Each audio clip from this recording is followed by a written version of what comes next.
There's a problem, because when I pictured doing this in my head, there weren't so many of you. So I'm sorry, I'm going to have to ask a few of you to leave.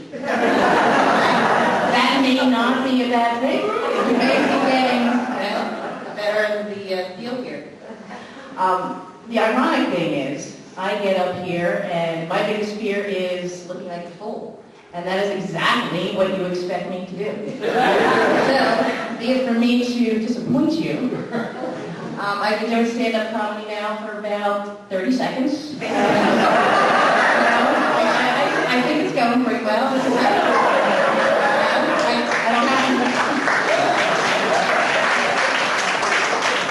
I haven't had any complaints yet. But the night's going on, so a good time.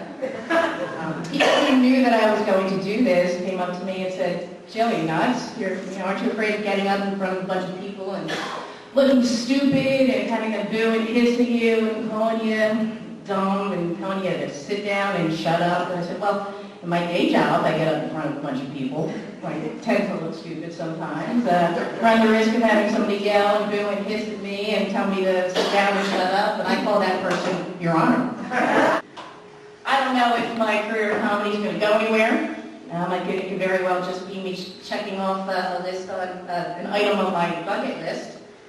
I figure the worst case scenario is, though, tomorrow morning my name is going to be added to so many prayer lists. Right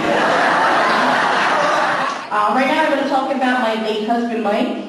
He's not dead, he's just late for everything. I'll introduce him when he gets here. We do have a lot in common. We love to go camping, we have 2 kids. We're both creative, we like to stay home and just hang around the family unit. We do have one major thing that's different. He is 16 years older than I am. So it's a good thing that I met him when I was 31 and not 13, right? Yeah, he can either be dead or in jail for a long time now. My family had anything to do with that. Mike was 50 when Miles was born, and 53 when Allison came along. It was great. I was the only new mother in the maternity ward who was insured by AARP. We recently bought a minivan. Yeah, we joined the ranks. There's a ton of room in it now. We have the tinted windows in the back. It's really cool because now we can leave the kids in the car and not have to worry about anybody calling diapers. Don't worry. We give them enough cold medicine so they can sleep the entire time. All right, this brings me to a part of my act that I like to call things that make you go, hmm. And here's the first one.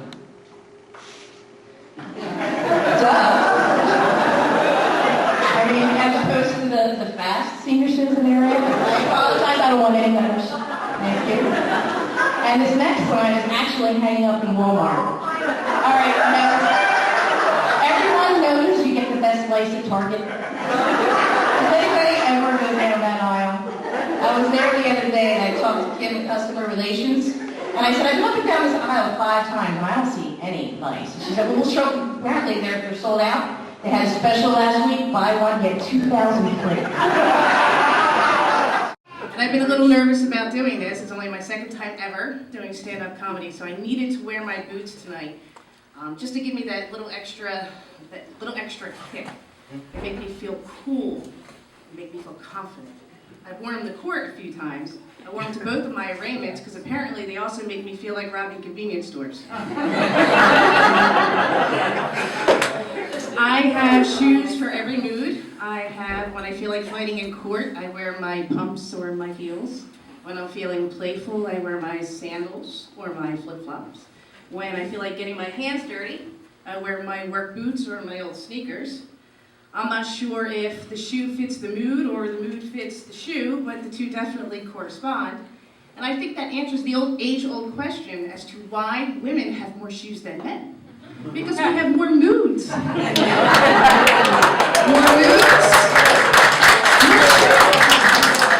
And I don't know about you ladies, but I've got hundreds of moods. One drawback about doing comedy at a church is my audience is not intoxicated. If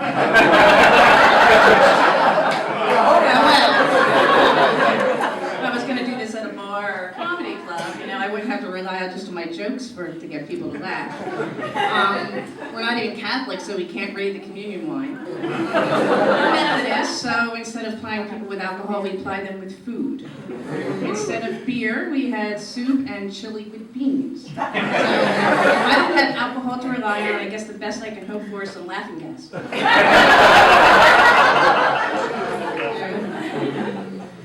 But as an attorney, I filed a lot of claims against people.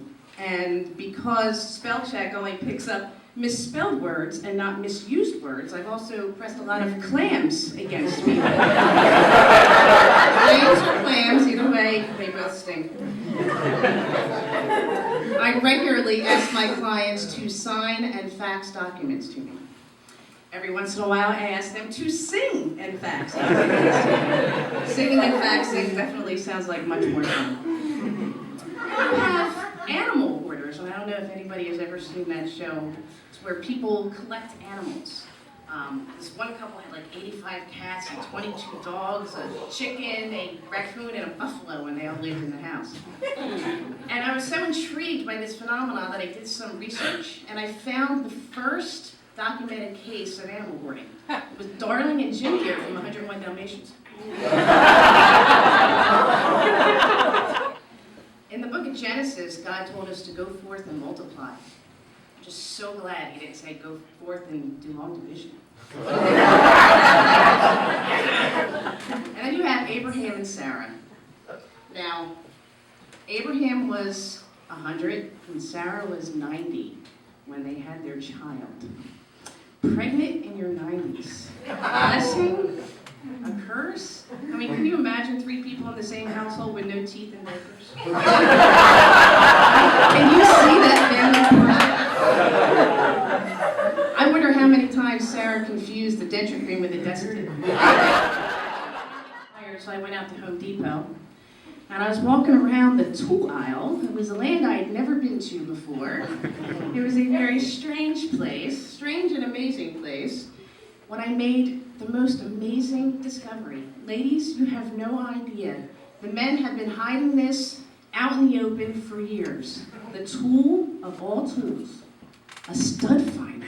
A tool that finds studs.